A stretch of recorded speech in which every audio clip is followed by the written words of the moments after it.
बना के अपने देश पे लागू कर सके।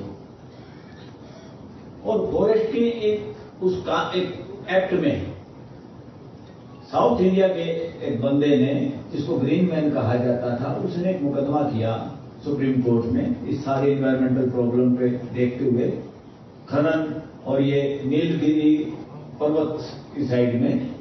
तो उसमें सुप्रीम कोर्ट का ध्यान गया, पूरी दुनिया में जिस तरह से एनवायरमेंटल लॉ के बारे में जागरूकता थी और इंटरनेशनल लॉ पे जहां साइन किए हुए थे इंडिया ने, तो उन बातों को लेके सुप्रीम कोर्ट ने फैसला सुनाया और फॉरेस्ट की डेफिनेशन को बड़ा वाइड कर दिया, लिबरल कर दिया, जो दुनिया मानती है जिन चीजों को। उसके करने से क्या हुआ, यहां पे जो लोग पूंजीवाद मानसिकता के जो लोग हैं, क्या है, एक सिस्टम बन गया। पूरी दुनिया में ये एक्सपेरिमेंट फेल हो गया धीरे धीरे, मगर इंडिया में वो एक्सपेरिमेंट चल रहा है। पैसे वाला पैसे देगा, पैसे वाला पैसा देश के नेचुरल रिसोर्स पे डाका डाल के कमाएगा, उस डाके में से हिस्सा मिलेगा पॉलिटिशियन को। पॉलिटिशियन उसको इलेक्शन लड़ेगा, कुछ की साड़ियां बांटेगा, कुछ का भाषण देगा, फिर वो इलेक्शन जीत के, क्योंकि फ्यूचर में भी सत्ता में बने रहना है, तो एक विशियस साइकिल बन जाता है ये। जिस तरह से आदमी कर्जे में फंस के पूरा जिंदगी में कई बार आत्महत्या करते हैं किसान, वो एक विशियस साइकिल है।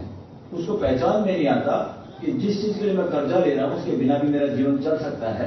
कर्जा बहुत बुरी चीज है, हमारे बुजुर्ग समझाते रहते हैं, मानते नहीं, क्योंकि हम भी कंज्यूमर के उसमें दौड़ में, अंधी दौड़ में शामिल हो गए। तो जो ही सुप्रीम कोर्ट ने वो कानून बनाया, बहुत सारे लोगों को तकलीफ हुई और उन लोगों ने अप्रोच किया पॉलिटिकल लोगों को। धीरे धीरे वो चीजें संसद में आ जाती हैं। संसद में आने के बाद आज के दिन जो सरकार है, वो सरकार ही सारी पूंजीवाद पे आधारित है। इसलिए 2-3 घराने, 2-4, 10 घराने, जो भी लोग पैसे इलेक्शन में खर्च करते हैं, जब इलेक्शन में पैसे खर्च करते हैं, मुंह खाता आंख शर्माती है, वो अपने पक्ष के कानून बनाते हैं, क्योंकि फ्यूचर में भी उनसे मदद लेनी है, या वो फ्यूचर में भी मदद करने का काम करते हैं। तो सुप्रीम कोर्ट की जजमेंट को डेमोलिश करने के लिए, कमजोर करने के लिए ये अमेंडमेंट किया गया। और जब ये अमेंडमेंट किया गया, फिर लोग चिल्लाए और उसी कड़ी में आप लोगों की आवाज भी सुप्रीम कोर्ट में पहुंची सतीश पैंदम जी के जरिए, और सुप्रीम कोर्ट ने उस कानून को फिलहाल लागू करने से रोक दिया। मगर जो 1996 का फैसला था, उसमें बहुत सारी बातें थी कि सर्वे करके इस देश के पूरे उस क्षेत्र को, जो उस डेफिनेशन में दिया था 96 के फैसले में, कि कहां जंगल है, कौन कौन सा एरिया फॉरेस्ट में आता है, उसको जानबूझ के छुपाया। आज तक भी वो सर्वे इस देश में कंप्लीट नहीं हुआ। और यहां मैं ये कहूंगा, यहां पर कमजोर पड़ी देश की हाई कोर्ट और सुप्रीम कोर्ट। यहां पे देश के लिए अन्याय करने का काम किया या न्याय नहीं कर पाई। सुप्रीम कोर्ट अपने फैसले को भी अगर लागू नहीं करवा पाती, तो इसमें क्या होगा, फिर सुप्रीम कोर्ट का क्या करेगा ये देश, हाई कोर्ट का क्या करेगा ये देश। इसलिए मैं बार बार कहता हूं, और ये बात हमने बार बार उठाई है, और पहली बार मेरे मुंह से, मैं इसको कोई श्रेय नहीं लेना चाहता, मगर मेरे मुंह से इस देश के सामने एक नई बात गई कि we the people of India are the supreme court of the supreme court also. हम ही हैं असली सुप्रीम कोर्ट, हम ही हैं असली प्रधानमंत्री, हम ही हैं असली राष्ट्रपति, और हम ही हैं असली कानून बनाने वाले लोग। क्योंकि 3 संस्थाएं हैं देश में, एक कानून बनाती है, एक कानून को लागू करती है, एक उसको दोनों जगह गड़बड़ हो जाए तो उसको सही दिशा में संविधान के हिसाब से उसको व्याख्या करती है, वो है supreme court, constitution court, high court और सुप्रीम कोर्ट उसमें आती है। मान लो 2 अंग से कोई गलती हो गई किसी भी कार्य से, कानून बनाने वालों ने गलत कानून बना दिया या बन गया, किसान कानून बन गए, वो भी कानून बनाने वालों ने बनाया, कितना जल्दी से चोरी चकारी से कानून बना दिया, ये अमेंडमेंट वाला कानून बना दिया, और अब क्रिमिनल लॉ बन गए। और क्रिमिनल लॉ बनाने में तो हमारे चीफ जस्टिस ने भी गलती कर दी। आपके यहीं से आते हैं, नागपुर शहर के। और जब उन्होंने वो गलती की, उन्होंने क्या किया, एक मीटिंग में जाके कह दिया कानून बड़े अच्छे हैं, जबकि उन्होंने पढ़ा नहीं, उसका कोई मुकदमा नहीं, लागू जब तक हुआ नहीं। तो हमने आवाज उठाई, this is not the job of the chief justice of this country, you should not speak like this. आपके सामने ये मुकदमे लोगों ने डालने शुरू कर दिए हैं, और यू आर द आर्बिटर, आप तो रेफरी हैं, आप पहले से कह दोगे पहलवान जीत गया, ये पहलवान बहुत अच्छा, that is nonsense on the part of supreme court of India. तो जब ये आवाज उठाई तो चीजें इसी तरह से अब सुप्रीम कोर्ट में खुद चीफ जस्टिस के सामने एक केस पेंडिंग है। और वी होप इसलिए, एक तो इस इलेक्शन में जो माहौल देश का हुआ, रियल में इस बार देश ने इलेक्शन लड़ा है, पॉलिटिकल पार्टी अपोजिशन बहुत कमजोर थी, देश खुद अपोजिशन बन के खड़ा हुआ, ये देश ने पहली बार देखा। और उसके बावजूद माइंडसेट जजेस का भी बदल जाता है, देन प्रो कॉन्स्टिट्यूशनल हो जाता है। आपकी बिल्कुल बात सही है, यही काम उस कानून के साथ भी होता है, उसको भी देखा जा सकता है। और क्यों किया ये डेफिनेशन छोटी बनाने की कोशिश क्यों की?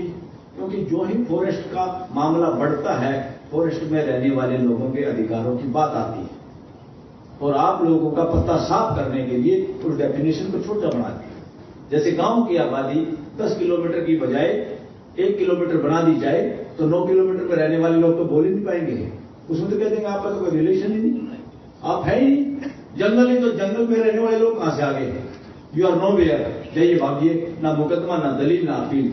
इस वजह से कि जंगल की डेफिनेशन बढ़ती है तो जंगल में रहने वाले लोग, और मैं कहता हूं असल में दुनिया में जब आदिवासियों के साथ जिस भी देश में गड़बड़ हुई है, ये देख चुका है। अमेरिका सबसे डेवलप्ड कंट्री, ऑस्ट्रेलिया, बहुत सारे देशों की पार्लियामेंट ने माफिया मांगी है वहां के आदिवासियों से कि हमने गलती की, उन लोगों को मारा और उन चीजों को विनाश किया जिसकी आज जरूरत है।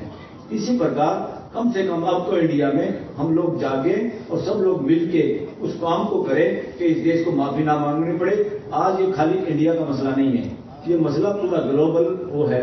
ये छोटा सा गांव है, ये एक धरती है, इस धरती की सुरक्षा हम सबको करनी है। केवल इंडिया, अमेरिका सुरक्षा कर लेगा, इंडिया नहीं करेगा, ऐसा नहीं चलेगा। फ्यूचर में बहुत जल्दी ये एजुकेशन के जरिए भी इसके इम्पैक्ट पता चलेंगे कि इंडिया में गड़बड़ हो रही है फॉरेस्ट के साथ, पूरी दुनिया प्रभावित होती है। दुनिया के और कहीं कोई गड़बड़ होती है, हम लोग प्रभावित होते हैं। इसलिए इस कानून में, इस लड़ाई में अभी खाली मुकदमा नहीं है हम लोगों के लिए भी, मेरे लिए तो पर्टिकुलरली है नहीं, हमारे लिए ये लाइफ लाइन है, पूरे देश के लिए, पूरी दुनिया के लिए। इस लाइफ लाइन में हम सबको जीतना ही होगा, कोर्ट से भी जीतना होगा और मिलके भी जीतना होगा। सुप्रीम कोर्ट भी बेवकूफी कर सकती है, वहां कोई भगवान नहीं बैठे हुए, ये तो चीफ जस्टिस ने खुद कह दिया। I am the first person कि जिसने माइलॉर्ड के खिलाफ मुकदमा लड़ा और इस देश में कानून बना, कोई जज माइलॉर्ड नहीं है। उसके बावजूद भी आप कोर्टों में सुनते हो कि माइलॉर्ड करते रहते हैं वकील, जैसे भीख मांग रहे हो।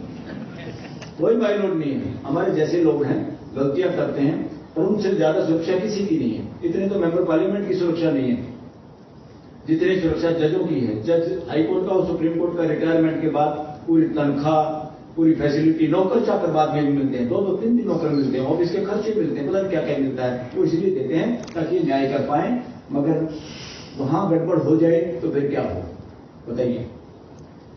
पार्लियामेंट और ब्यूरोक्रेसी मिल जाए और सुप्रीम कोर्ट डेट पे डेट लगाए या फैसला नहीं कर पाए, या उन जजों, वो जज बदनाम हो जाए कि ये तो सरकार के पक्ष में ही जाएंगे, तो ऐसी जुडिशरी का फिर क्या करें? इसलिए हमने देश में पहली बार 2 जजों का इस्तीफा मांगना पड़ा ओपनली। ये देश में पहली बार हुआ है कि देश की जनता और देश के वकील जजों से इस्तीफा मांग सकते हैं, क्योंकि we are the supreme people of this country, are the real owner of this country. तो ये बहुत मुद्दा, उसी कॉरिडोर वाले मुद्दे में भी अमेंडमेंट इसलिए किया गया क्योंकि चीजों की महीन व्याख्या इस तरह कर दी जाए ताकि लोग जो राइट की बात करते हैं, जब उनका अस्तित्व भी खत्म हो जाएगा। अब जंगल का अस्तित्व छोटा कर दिया जाए तो आप कहेंगे मैं तो इस जंगल में रहता हूं, बोले वो हाँ जंगल है ही नहीं डॉक्यूमेंट में, भागो यहां से। उसके बावजूद पुलिस फोर्स आ जाएगी, फिर आप लोग नक्सलवादी हो जाओगे। कोई स्टेट के हक की बात करेगा वो आतंकवादी हो जाएगा, किसान की बात करेगा आतंकवादी हो जाएगा। इसलिए पूरा देश सही बात के साथ खड़ा होता है, ये साबित हो गया। चंद लोग खड़े हुए थे, हरियाणा पंजाब के फार्मर खड़े हुए थे, उन लोगों के उंगली को पूरा दबा दिया। जो लोग कहते थे हमने मुंह में उंगली को बांधी, इस देश में कोई काटने वाला नहीं, वो वहां पे दिल्ली के बॉर्डर पे लोगों ने काट लिया और वापिस चुपचाप चिल्लाता हुआ बैठना पड़ा एहंकार को। ये आप लोगों ने देखा है। तो इसी तरह इसके साथ होगा, इसको खाली मुकदमा समझ के नहीं, बात तो हम करेंगे। वहां कोई ताकत नहीं, जिस फोर्स के साथ यहां बोल रहे हैं ये तो कम है। वहां जब हम अंदर बोलते हैं और जाता है, और अब लोगों का जो नुमाइंदा है या जो आवाज है उसको हम कई गुना किसी भी पक्ष में, सुप्रीम कोर्ट में, हाई कोर्ट में किसी जज में ये हिम्मत नहीं जो हमारी आवाज को बंद कर दे। नॉट ओनली मी, और हमारे बहुत सारे साथी ऐसे हैं। मगर एक दौर आया था जब सुप्रीम कोर्ट के वकील भी बोलने से डरते थे कुछ दिनों पहले, तब भी हमने प्रोग्राम किया था वहां पे राइट टू एक्सप्रेशन पे। हमारे जो चित परिचित चेहरे हैं सुप्रीम कोर्ट के, प्रशांत भूषण है, कपिल सिब्बल है, बहुत सारे हेगड़े हैं, बहुत सारे साथियों को आप जानते होंगे, वो लोग भी जब चुप हो रहे थे तो हमने प्रोग्राम किया था मैंने, और हमने उसको बुलाया सबको और उन्होंने अप्रिशिएट किया। मैंने कहा कम से कम अकेले बोलने की हिम्मत नहीं है, डरते हो ईडी इनकम टैक्स में किसी से, तो कम से कम सामूहिक बोल लो। जब अकेले में दम ना हो तो इकट्ठे मंच पे बोल लो। तो वी स्टार्टेड दैट। और उसके बाद सुप्रीम कोर्ट के वकीलों ने कुछ उस वक्त भी बोले जब राहुल गांधी की वो सदस्यता खत्म कर दी थी, और उस वक्त सुप्रीम कोर्ट के वकील ही बोले थे, और आपके इस मुकदमे के वकील उनमें से प्रमुख थे जो सबसे पहले बोले थे। साथियों, थैंक यू वेरी मच। और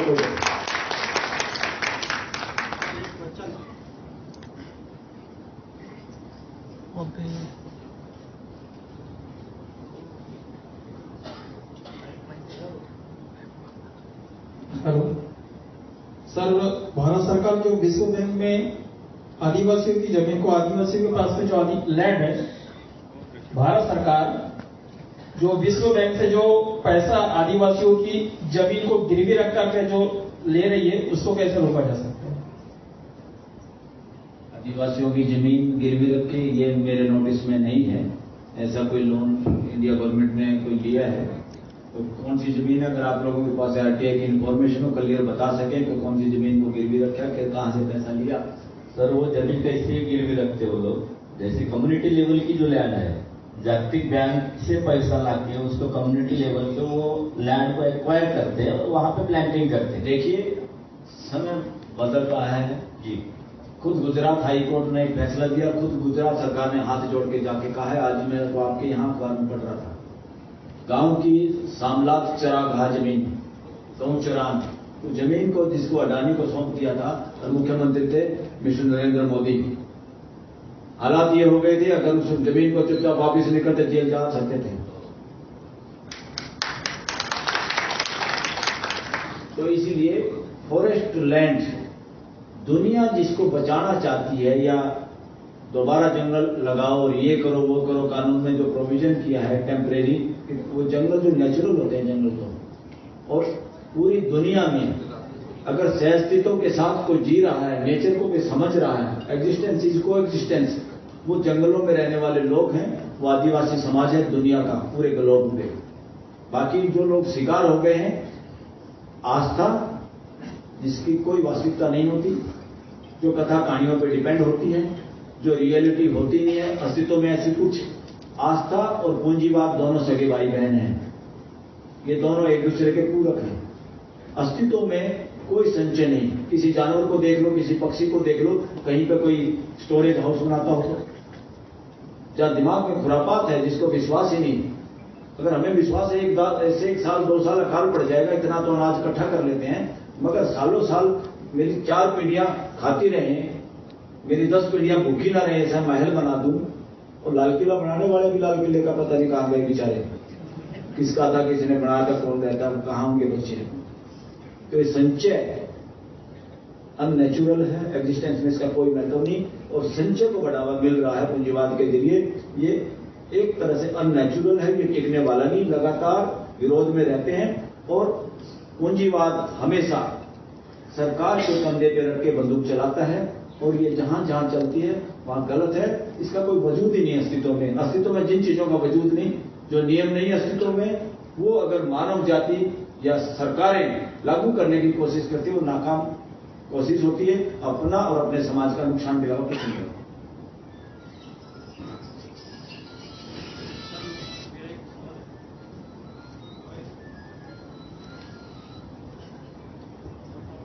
सर, मेरा एक सवाल है कि भारत के अंदर में जितने आदिवासी बच्चे हैं, लड़कियां हैं, उनके साथ में जो है आदिवासी शादी कर लेता है, और उनकी जो जमीन है उस पर वो अपना हक चलाता है, और ऊंची जमीन का पूरा फायदा वो लोग लेते हैं।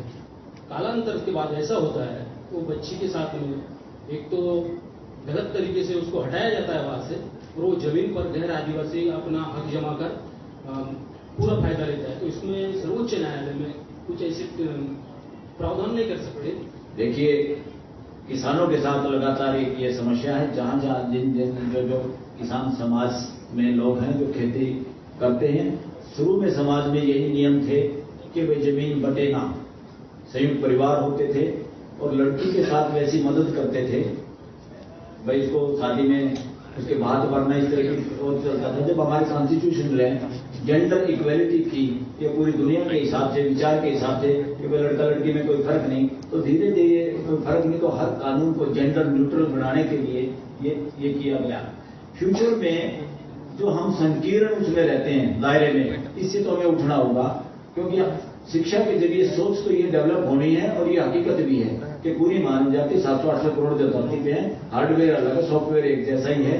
जाति पातियां तभी खत्म होती है जब हम इस ब्रॉड स्पेक्ट्रम को समझते हैं। लड़कियां कहां शादी करती है? अब तो किसी की लड़की है एक, उसको काफी सेठ है शहर में, और उसकी लड़की ने आदिवासी के साथ शादी कर ली तो क्या होगा? सर फिर आरक्षण का क्या मतलब है? फिर आरक्षण का क्या मतलब है? देखिए, आरक्षण का एक ही मतलब है, इसको आरक्षण को हम नौकरी जो समझ बैठा है ना देश, ये सबसे नेगेटिव है। आरक्षण का असली मीनिंग है सत्ता में भागीदारी, सत्ता में भी नहीं, वो एक नेगेटिव वर्ड है, व्यवस्था में भागीदारी। क्योंकि जिस समाज के लोग सरकारी ऑफिसर होते थे, उस समाज के लोग जान पहचान या रिश्तेदारी नाता निकाल के थोड़ा सा एडवांटेज उनको मिलता था नेचुरली, दूसरे लोगों को नहीं मिलता था, और समाज तक वो चीजें भी नहीं जाती, सरकारी जो पॉलिसी है, जो सिस्टम है, वो नहीं जाता बहुत देखा। इस वजह से रिजर्वेशन एक भागीदारी है, खाली नौकरी के भरोसे तो एक ही कम्युनिटी में भी कितना संघर्ष होता है, जो कि किसका बच्चा नौकरी होगा, ये भी झगड़ा चल रहा है अब तो, कि कुछ परिवार ही रिजर्वेशन में जिनके बच्चे शहरों में आगे बढ़ गए, कुछ ऑफिसर बन गए, उस जाति के उन्हीं के बच्चे बार बार वो रिजर्वेशन, इसमें इंटरनल संघर्ष चल रहा है। आरक्षण का मामला ये है, आरक्षण को एक तो दिमाग से निकालना पड़ेगा, आरक्षण नौकरी नहीं है, आरक्षण भागीदारी है जो पूरे समाज और देश के लोगों को मिलनी चाहिए, इसलिए आरक्षण है मेरे मुताबिक। धन्यवाद सर जी। अब मैं 2-4 बातें मैं शेयर कर लूंगा, 5 मिनट आप कहेंगे। 2-4 मन में आई थी बातें कि इस मौके पे मैं 1982 में नागपुर में आया था, कॉलेज में पढ़ते वक्त कुछ स्टूडेंट्स का कुछ प्रोग्राम था यहाँ पर नागपुर में, काफी यूनिवर्सिटीज के बच्चे आए थे, तो तब हम आए थे और तब हमारे दिमाग में एक ही था, नागपुर के संतरे, और उस वजह से यंग एज थी, यंग बच्चे चाहे जैसे भी हों, दौड़ते भागते बहुत हैं, इसलिए भूख भी लगती है, जब तक खेत में भी काम करते थे। तो हम सबसे पहला हमारा और कोई मकसद नहीं था, कुछ स्टूडेंट इकट्ठे हुए, आपके यहाँ मंडी में गए जहाँ संतरों की मंडी है, और मुझे ध्यान भी नहीं है वो कहाँ है, तो वहां पे गए कि वो संतरे खाएंगे, क्योंकि अपने शहर में गांव के बच्चे थे, संतरे भी बहुत कम मिलते थे। जब कॉलेज में थे तभी कोई 5-4 रुपए मिलते होंगे, स्कूल में तो सोचा भी नहीं हमने कि घर से कोई पैसा मिल सकता है या उसकी शहर में जाके कुछ खाया जा सकता है। तो हमने वो भूख मिटाने के लिए, बस संतरे हैं तो सस्ते होंगे और संतरे दब के खाएंगे, एक पूरा टोकरी हमने संतरे की ले ली, वो जमीन में रखे थे, उसने कहा इतने पैसे के, हमने वो खरीद लिए और खाने लगे। कहाँ खाए गए? हमने कहा भाई हम तो नहीं खा सकते, बोला ले जाओ, हमने कहा ले जाने वाले आदमी नहीं है, वापिस ही ले लो, तो उसने सोचा स्टूडेंट है तो उसने वो वापिस ले लिए, बोले जो खाए वो मेरी तरफ से फ्री लो, करो अपने वापिस पैसे खाए। तो वो मेरे को नागपुर याद है, आज तकरीबन 40 साल हो गए हैं। तो मैं 2-4 बातें इसी बारे में आपको बताना चाहता हूं, कुछ बातें मैंने बता भी दी हैं। सारी एजुकेशन का निचोड़, सारी education, physics, chemistry, biology, art, history, everything is, सारा का सारा टारगेट क्या है कि आदमी के 2 प्रश्नों का उत्तर मिल जाए इस धरती पे एजुकेशन के जरिए, या बुजुर्गों से या और समझदार लोगों से, क्यों जीना और कैसे जीना। आज की एजुकेशन क्यों जीना के मामले में पूरी जीरो है, इसीलिए पढ़े लिखे भी सुसाइड कर रहे हैं, ज्यादा कर रहे हैं। पढ़े लिखों को ज्यादा शुगर है, ज्यादा स्ट्रेस है, क्योंकि अननेचुरल लाइफ अननेचुरल विचारों के साथ होते हैं। तो इसलिए पूरे अस्तित्व सहअस्तित्व के रूप में काम करता है, इसमें कोई सीक्रेसी नहीं है। मैं बार बार इस बात पर क्यों जोर दे रहा हूं क्योंकि ये रियलिटी है। इसमें कोई सिक्रेसी नहीं कि मुझे पता लग जाएगा आपको नहीं पता चलेगा, ऐसा कुछ नहीं है। और ये पहले भी ऐसे था, जो था वो है, जो है वो होगा। इस नेचर का कोई ऐसा चीज नहीं है जो 1 मिनट में चेंज होगा और 1 मिनट में बदल जाएगा। न्यूटन का लॉ था, न्यूटन ने नहीं बनाया, है और होगा। और आपके जहाज और रॉकेट इस तरह चलते रहेंगे जरूरत पड़ेगी तो। को एग्जिस्टेंस को समझना ही शिक्षा की पूर्णता है, और को एग्जिस्टेंस को समझ के जीना, उसको प्रमाणित करना ही पूरी मानवीयता है, मानवीय आचरण है, मानव पद है। अब पद प्राइम मिनिस्टर का, मेंबर पार्लियामेंट का, सुप्रीम कोर्ट के वकील का, जज का कोई पद वद नहीं है। ये तो अपना अपना कुछ रोल अदा करने का रोटी का जुगाड़ है। जिस दिन मैं 800 करोड़ को अपना समझूं, 800 करोड़ के साथ निर्विरोध जी पाऊं और पूरी नेचर के साथ मेरी वजह से पानी खराब ना हो, मेरी वजह से हवा खराब ना हो, मेरी वजह से किसी का शोषण ना हो, इस तरह का जीने में पारंगत जब हो गए तो शिक्षा पूरी होती है, वरना हमारी सब गतिविधियां अधूरी हैं, पद भी अधूरे हैं। गांधी जी ने बहुत अच्छा नारा दिया था, जीने दो जियो। जब तक उस वक्त हमारे यहां धर्म का भी उन्माद था और भी कारण थे, उनका ध्यान उस वक्त नेचर पे नहीं था, तो इसलिए उन्होंने कहा जियो और जीने दो, भाई दूसरों को भी जीने दो। मगर वो नारा बहुत अधूरा था, छोटा है। वो आदमी आदमी के साथ जीने की बात करता है। आदमी नेचर के बिना कुछ नहीं है। हम चौथे पायदान पे हैं। सबसे पहले मिट्टी पत्थर पहाड़, फिर प्लांटेशन, फिर जीव जगत, चौथे नंबर पे इंसान। हम छत पे हैं। सबसे पहली नींव नेचर, धरती, पहाड़ जो कोयला और तेल निकाली बॉडी का हिस्सा है, इनको एक्सट्रैक्शन, इनको जितना निकाल रहे हैं ये फ्यूटाइल होगा, ये बहुत खतरनाक साबित होगा। दुनिया समझ रही है इस चीज को, इसलिए इस पे ध्यान सरकारों को भी देना है कि रिन्यूएबल एनर्जी पे ज्यादा जाया जाए। ये धंधा ही पूरा धंधा बंद किया जाए। और नीचे से नींव अगर खिसक गई तो जो ऊपर छत पे बैठा उसका क्या होगा? ना आपके सीमेंट और ऊपर उसका वो भी टेढ़ा मेढ़ा हो जाए तो मिल जाएगा मिट्टी में। सबसे पहले अगर जान जाती है तो इंसान की जाती है। तो इसलिए नारा है समझदारी का, हकीकत यह है जीने दो और जियो। अगर हमने एक भी इकाई को धरती से कम होने दिया, हम सबसे लास्ट इकाई हैं, तो जितनी बीच में डब्बे खराब करेंगे वो उतना ही धराशायी होगी पूरी मानव जाति, हमारी आने वाली पीढ़ियां। इसलिए हमारे नीति निर्धारण करने वाले या जो लोग पार्लियामेंट विधानसभाओं में बैठे उनको सबसे पहले समझ में आनी चाहिए बात कि जीने दो और जियो। मेरा जीना तभी पॉसिबल है कि जिसके आधार पर मैं जी रहा हूं, मेरा अस्तित्व है, अगर वो बचा रहा तो मैं बचूंगा, आने वाली पीढ़ियां बचेगी और धराशायी हो जाएगा। इसलिए आप लोगों को सैल्यूट। आप अपने आप को आदिवासी नहीं, असली वासी धरती के आप। और 6 लाइन में पूरी की पूरी लाइफ खत्म होती है। जो बुजुर्ग हो जाते हैं हमारे जैसे आदमी, तो जिंदगी में 6 शब्द में पूरी लाइफ खत्म है। समझना सहअस्तित्व को, उसके अनुसार जीना, और जब जी लिए तो अपने बच्चों को समझाना या दूसरों को समझाना। और रोजगार के लिए कुछ सीखना, सीख के कर लेना, और जब हम करके खुश हुए, हमारी जिंदगी अच्छी बीती, तो और किसी को सिखा देना। समझना, जीना, समझाना, सीखना, करना, सिखाना। Thank you very much.